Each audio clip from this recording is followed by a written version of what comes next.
Ngayon, nasa ating linya ang ating pong winner para po sa ating What's on Your Mind, si Corazon Antonio ng Binangonan, Rizal. Yan, girl. Si nanay nga po ay 66 years old, dating kasambahay at labandera, at may 3 anak at byuda na po. Nanonood sa atin sa Facebook Live. Nanay Corazon, good morning. Good morning po. Oo, magandang umaga po. Nanay, ito po bang 3 anak Opo. ninyo ay kasama nyo pa po sa bahay? Hindi na po. Yung bahay ko po doon sa taas, sa Apple Casinay, bali pinagati ko po sa kanila. Ah, Sa okay. dalawa ko pong anak. Oh, ano po ba edad nito mga anak ninyo? Yung isa po, mga 38, ganon, Mm-mm. 37, Opo. yung lalaki. Oo, Yung tapos? bunsong babae, mga 30 na po. Opo, and then? Mga single parent na po sila eh. Pareho nyo po. Yung isa pong anak nyo, ilang taon? Yung panganay ko po, nasa Singapore. Kaalis lang nung pagka-living nung asawa ko. Ah, okay po. Ano pong trabaho dun sa Singapore, nanay? Domestic helper po. Domestic helper. Yan po bang anak ninyo ay babae po? Yung pong nasa Singapore? Babae po. Mm-mm. Tapos yung 2 anak nyo, nandiyadyaan nga po sa inyo. Tapos tama po ba yung dinig ko, 2 po sa 3 anak nyo ang single parent? Opo. Ilan na po ang apo nyo? Yung lalaki ko pong, padalawa kong anak na lalaki, Mm-mm. ano po yun, construction. Construction May worker po. may dalawang anak siya. Mm-mm. Kaya hindi ko mahinga ng pera gawa ng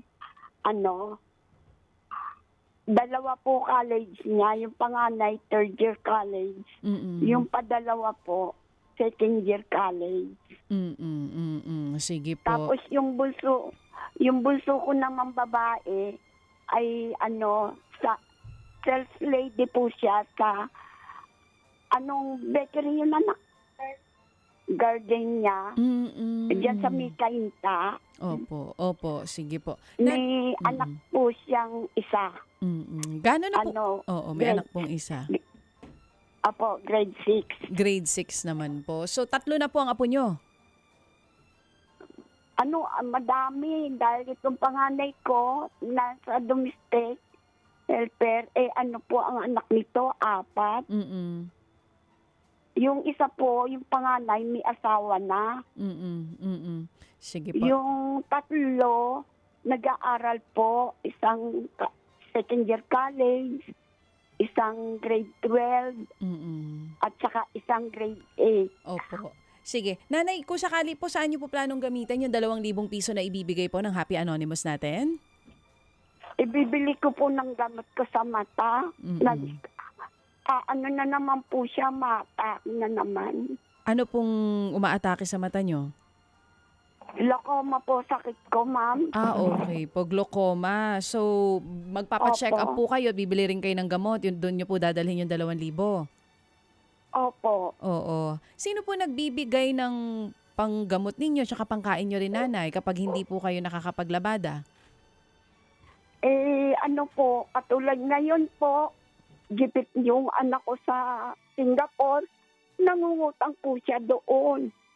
Sa mga kasamahan, pinadadalan po kami minsan 1,000, minsan 2,000. Ano po yun? At kasama po doon yung mga baon ng anak niya. Opo. Nanay Corazon, kayo po ay naging labandera magmula nung una. Ano po bang trabaho nyo dati? At ito ba mga anak nyo nakapag-aral po ito? Nakaabot lang po sila ng high school. Opo. Di po sila nakaabot ng college kasi po vulcanizing po yung asawa ko. Vulcanizing, kayo ho may-ari ng vulcanizing o trabahador ng vulcanizing si tatay? Trabahador po siya. Opo, tapos kayo po naglalabandera, ito po mga anak ninyo, hindi ho hanggang high school, pero may anak kayo ngayon, may mga apo kayo na nag-aaral sa college. Opo. Okay. Ito pong... Pinipilit po namin makatapos ng college kasi hindi sila nakatapos. Amen, High school amen. lang naabot nila. Opo, salamat po nanay. Yung pong OFW na inyo pong anak, ito po, yung mga anak ho niya nasa inyo? Wala po, nasa kanila, nasa bahay-bahay po nila, Opo. yung pinatirang ko. Opo. Bali kasi kung mangungupahan po sila, napakamahal po. Hindi Opo, kaya opo. na sweldo nila. Opo. Sino? Ngayon sabi ko, Mm-mm. sila na lang tumira, magati sila sa kuryente, tubig, Opo. ganon. Opo. Sige po. So ito ho ngayong tinitirhan ninyo, kaninong bahay ito at sinong kasama nyo? Yung sa, yung domestic helper po, na anak kong panganay, Mhm. Oo. siya So, po, na inulugan po niya itong lupa, okay. Opo. tapos nakapagpatayo ng kaprasong bahay. Yan ho ba'y pabahay ng gobyerno na sa Binangonan? Hindi po. Opo. Hindi po. Saan banda sa Ulugan po Binangonan yung to? lupa namin. Saan banda yan sa Binangonan, nanay?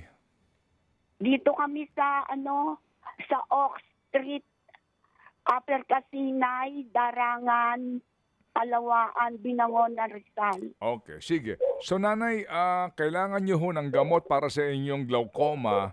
2,000 piso po Opo. ito. Pwede ba kaming makahingi lang po ng kaunting, alam nyo na, kung nakikinig po kayo sa amin, opo, maaari ho kayong magpadala po lamang kahit na picture ninyo o anuman pong patunay para lang ho, alam nyo na, para lang humalaman ng ating mga magandang loob Opo. ang inyong sitwasyon. Bakit po kayo sa Facebook? Wala ba ho kayong telebisyon o radyo? Wala po ako radyo. May TV po kami sira. So yung Facebook po ninyo, anong gamit ninyo? Telepono? Ano pong gamit nyo? Yung cellphone po ng anak ko, tapos yung cellphone ko po, doon po ako nanonood. Oo, mabuti meron kayong internet. Dito sa kapitbahay, pinakabit ako muna kasi wala po kaming internet. Oo. Kayo ho ba'y matagal nang nanonood? Kailan lang po nagsimula manood po sa amin? Nung pong namatay yung bunso ko, parang yung pinihit ko ng pinihit yung TV sa taas. Doon pa kami sa taas. Mhm. Pinihit ko ng pinihit yung TV. Sabi ng asawa ko noon, ba't ginagal yung TV? Baka masira. Iyak ako ng iyak. Tapos nung pindot ako ng pindot, nakita ko po kayo. Sabi ko, meron na pala ito dito sa TV. Pamula po noon, hanggang ngayon nanonood ako. Pero nasira yung TV ko. Kaya ako'y sa cellphone na binigay nung anak ko, yung nag-first lady sa binigyan ako ng cellphone para ako malibang. Opo. Sige po. Doon na lang po ako nanood. Opo, sige po, nanay. Sige. So, salamat po na marami, nanay, sa inyo pong kwentong buhay. Ganito po, agad naming ipapadala ang 2,000 piso. Abangan lang po namin ang inyo pong mga patunay. Pagkatapos po muli kaming tatawag, nanay, ha? Opo, sige, nanay. Glaucoma po itong inyong problema. So, nanlalabo ang pareho yung mata ngayon? Opo. Okay, sige. Namumula nga po, sakit eh. Opo, sige po. Ano po yung ating leksyon muna na ating po napakinggan kahapon, nanay, kung mamarapatin po ninyo? Ano po ang Bible verse na ibinahagi ni Brad Jeff? Isaiah 5:20. Nakakaawa kayong mga nagsasabi na ang masama ay mabuti at ang mabuti ay masama. Ang kadiliman ay sinasabi ninyong liwanag at ang liwanag ay sinasabi ninyong kadiliman. Mabuti po't kayo nakakabasa po ng maayos, nanay. Opo, yung salamin kong tanggal ang isang kamay. Yung po sinusuot ko para makakita ako. Opo, sige po. Salamat po ng marami at alam nyo, napapanahon yung binasa nyong yung binasa nyo pong Bible verse napapanahon talaga sa mga sandaling ito na humaharap po sa pagsubok ang ating pong bayan. Sige, salamat na marami, nanay. Abangan namin ang inyong mga patunay at yan pong 2,000 hindi sa amin galing, ha? Galing po ito kay Happy Man. Yan po. Hindi na hubali. Basta importante po ito makaabot sa inyo at again, makuha po namin ng mga prueba at muli kaming tatawag. Salamat po, nanay, ha?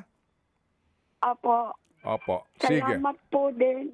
Opo. Sige po. Salamat po, nanay. Abangan niyo po yung tawag po ng aming po mga kasamahan sa aming pong himpilan at sa aming pong programa. Thank you. Si Nanay Corazon Antonio ng Binangonan, Rizal.